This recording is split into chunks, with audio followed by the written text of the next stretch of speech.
Zone 3. Mr. Buffett, I'm Barry Ziskin from Mesa, Arizona, a longtime admirer of yours. Question pertains to Guinness. I remember reading in a publication I greatly respect, Outstanding Investor Digest by Henry Emerson in New York, that back in, I think it was 58 or 59, you made an investment in Cuba, decided never to make an investment outside the United States again at that time, have subsequently invested in Guinness. I'm a fellow investor in Guinness, have invested in Guinness and its sister company, Louis Vuitton Moet Hennessy, for over 5 years. And I'm very happy with those investments, by the way. There's been a restructuring, as you know, of the Guinness-LVMH relationship, where Guinness no longer owns 24% of LVMH. Rather, it owns only its distilling, or I should say, alcoholic beverage-related businesses. Part, right, the Moet Hennessy part. The other parts of LVMH are showing better results these days, namely the Louis Vuitton luggage as well as the Christian Dior perfume. They've also expanded into the newspaper business this past year, business that you understand. Do you intend to look at the possibility, first of all, of participating in those businesses that you no longer own now with the restructured Guinness LVMH deal through some other form? And the second question relates to the currency risk inherent in the Guinness investment, having bought it at about $1.80, as you mentioned, pound sterling now down to about $1.48. The cost of hedging foreign currency through the FX has diminished through the combination of lower interest rates in the UK and the higher interest rates most recently in the US to just about zero. I take it we're all investors in companies, not speculators in currencies. So the second part of the question is, do you intend to do anything about the currency risk portion of that investment? Well, LVMH,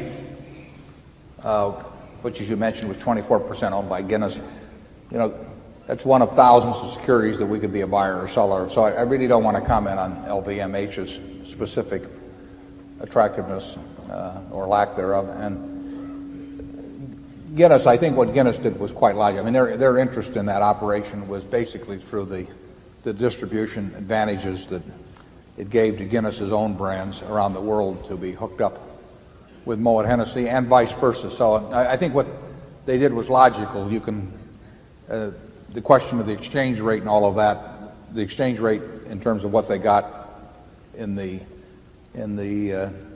spirits business versus what they gave up in the luggage businesses and Christian Dior and a few things. You can form your own opinion on that. But I think the logic was sound. But in terms of whether we want to be an LVMH by itself, that's like any other security, which we really can't answer. Second question related to hedging. The hedging do of currency. We hedge? The answer to that is we don't. And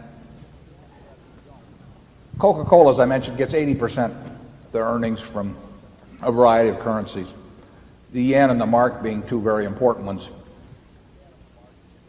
They're going to be getting a very high percentage 5 years from now, 10 years from now. They do certain currency transactions, but it's a practical matter. If you own Coca-Cola, you own a bunch of foreign bonds with coupons on them, denominated in local currencies, that go on forever. Now, should you try and engage in currency swaps on all those coupons, you don't know what those coupons are yet because you don't know how much they're going to earn in Japan or Germany, but you do know it's going to go on for decades, and they're going to be very significant sums. Should you try and engage in a whole bunch of currency swaps to go on out and convert all that stream into dollars?